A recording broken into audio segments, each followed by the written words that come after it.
నమస్తే. Baby fame Viraj Ashwin హీరోగా శ్రీరంగ నీతులు సినిమా. అయితే ఈ సినిమా ఎలా ఉంది, ఏంటి, దీని విశేషాలు ఏంటో ఇప్పుడు చూద్దాం. సార్ నమస్తే. నమస్తే అండి. Sir, Viraj Ashwin baby fame, బేబీలో మంచి క్యారెక్టర్ వచ్చినటువంటి విరాజ్ అశ్విన్ సంబంధించి శ్రీరంగ నీతులు, ఇది వాస్తవానికి అయితే ఏదో పాత సినిమా కూడా దీని మీద ఉందనుకుంటారు. శ్రీరంగ నీతులు, అక్కినేని నాగేశ్వరరావు, శ్రీదేవి. సో అది కూడా అప్పట్లో మంచి మ్యూజికల్ హిట్ ప్లస్ మంచి సినిమా కూడా. దాన్ని సినిమాలో కూడా మంచి సెటైరికల్గా కామెడీకి కూడా బాగుంటుంది. సో ఇప్పుడు విరాజ్ అశ్విన్ సంబంధించి శ్రీరంగ నీతులు, అంటే ఈ రోజుల్లో శ్రీరంగ నీతులు అనే మాటే కొద్దిగా కొత్తగా అనిపిస్తుంది. అప్పట్లో సామెతలు ఉండేవి కదా, చెప్పే శ్రీరంగ నీతులు దూరేవి ఎక్కడో గుడిసెలు అని చెప్తారు. అవును. సో అలా చూసుకుంటే ఇప్పుడు ఈ పదం కూడా చాలా కొత్తగానే అనిపిస్తుంటుంది ఇప్పుడున్నటువంటి మా జనరేషన్కి. సో శ్రీరంగ నీతులు అనగానే ఒక టైటిల్ ఎలా అనిపిస్తుంది మీకు, దాంతోపాటు సినిమా ఎలా ఉంది? అంటే శ్రీరంగ నీతులు అంటే నీతులు చెప్పే సినిమా కాదు, అలాగని బూతులు చెప్పే సినిమా కాదు.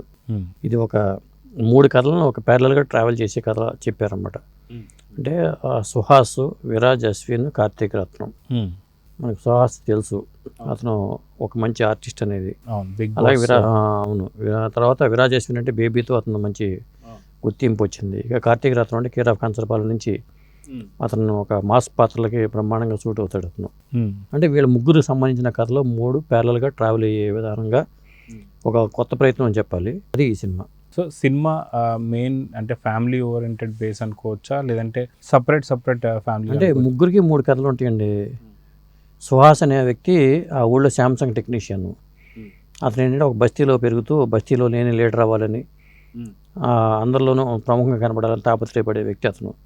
అతను ఒక ప్రముఖ నాయకుడితో, అక్కడ లోకల్ నాయకుడితో ఫోటో దిగి దాన్ని ఫ్లెక్సీ కడతాడు అతను.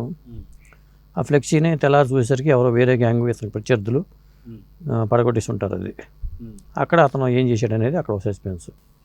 ఆ తర్వాత విరాజ్ అశ్విన్, రోహాని శర్మ ప్రేమికులు.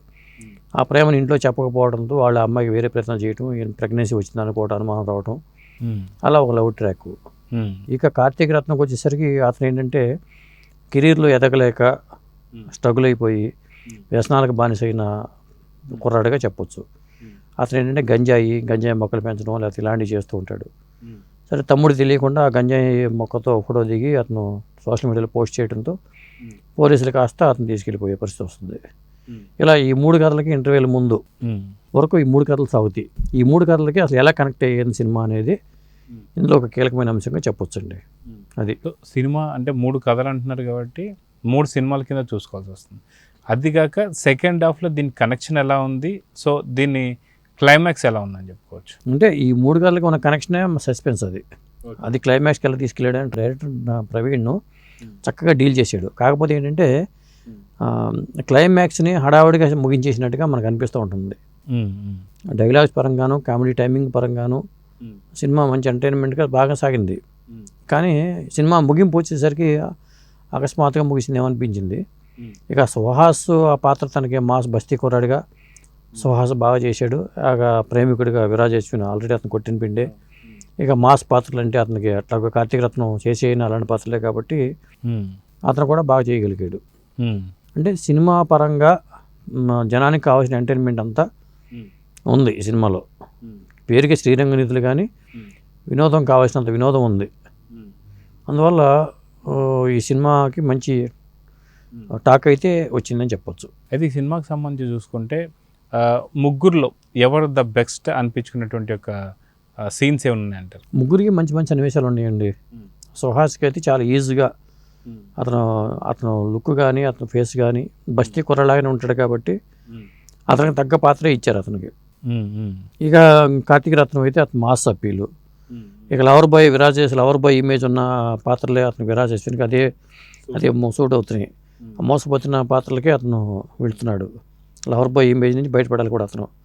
కాబట్టి ఈ సినిమాలో ఆ పాత్రలకు అవసరం కాబట్టి ఆ పాత్రల మేరకే వాళ్ళు పాత్ర పరిధి మేరకే నటించారని చెప్పుకోవచ్చు. సో ఈ సినిమా గురించి చెప్పాలంటే ఒక మాటలో ఏం చెప్తారు? ఒక మాటలో శ్రీరంగ నీతులు టైటిల్ తగ్గట్టుగానే ఒక మంచి సినిమా అనుకోవచ్చు. ఈ మధ్యకాలంలో ఎలాంటి శ్రీరంగ నీతులు టైటిల్ రాలేదు. అర్థం కాని టైటిల్స్ పెడుతున్నారు కాబట్టి ఇది అందరికీ అర్థమయ్యేలాగా ఉన్న టైటిల్ అని చెప్పుకోవచ్చు. టైటిల్లోనే ఒక మంచి మార్కులు కొట్టేశారు. అదండి. సో సినిమాకి ఇచ్చే రేటింగ్ 5కి నేను 3 రేటింగ్ ఇస్తాను. వినోదం బాగా ఉంది కాబట్టి ఇప్పుడున్న సినిమాల్లో కూడా దీనికే మంచి మార్కులు పడే అవకాశం అయితే ఉంది. అందువల్ల 3 రేటింగ్ ఇస్తా. సో చూద్దాం సార్, మొత్తానికి శ్రీరంగ నీతులు హిట్ కోవకి వెళ్తుంది అనుకోవచ్చు. ఖచ్చితంగా ఆ కోవకు వెళుతుంది. ఇప్పుడు ఎంటర్టైన్మెంట్ సినిమాలు లేవు కాబట్టి ఖచ్చితంగా పాస్ అవుతుంది సినిమా. ఓకే సార్, నమస్తే. నమస్తే.